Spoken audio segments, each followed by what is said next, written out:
Because this is the ladle I'm actually going to use to pour the lead, but I'm using the ladle to warm it up. Yeah, no. So then I'm just going to take the lead and pour it right into the mold.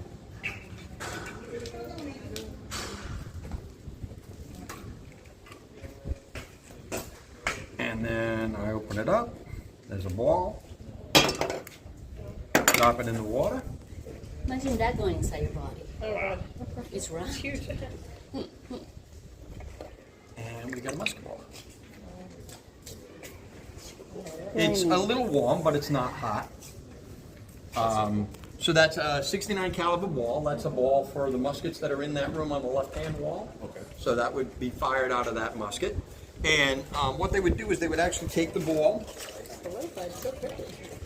Yeah, it does. It solidifies really fast. So they would take the ball and they would take one of these trapezoidal pieces of paper.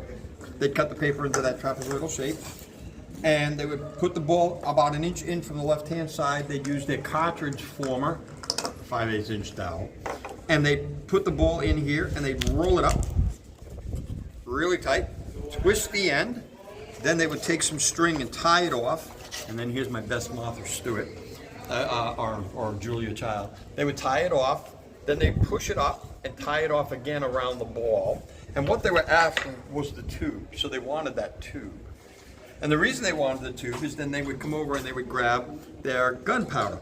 Gunpowder is made of charcoal, niter, and brimstone. We know charcoal is charcoal. We know niter as saltpeter or potassium nitrate, and we know brimstone is sulfur. So they would mix those three together, and by the way, 75%, 10%, 15%. You can buy all the ingredients at Home Depot, but don't buy a lot of it because the guys with blue coats with ATF on the back will be knocking on your door. So they would take the gunpowder, and they would fill up their measure, and then fill up the cartridge. They would then take that cartridge and fold it up till it came into something like this. So this actually holds a ball and enough powder for one shot.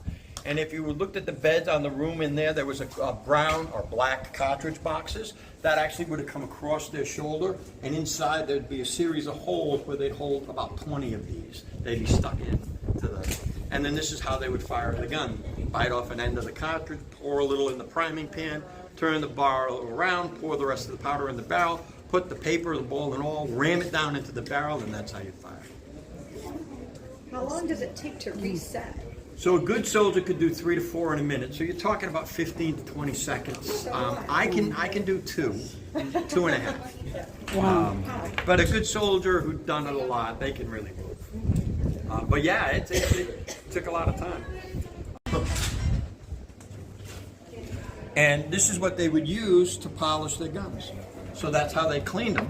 They would use sweet oil, which is olive oil, mix it with the brick dust. The brick dust becomes an abrasive, and they would then use a piece of leather or a piece of cloth or even tow, and they would rub it on like a Brillo pad, and it works. Believe it or not, I come here on occasion and I'll clean my musket or those muskets in 18th century period, and it works. It does work. Just a lot of elbow.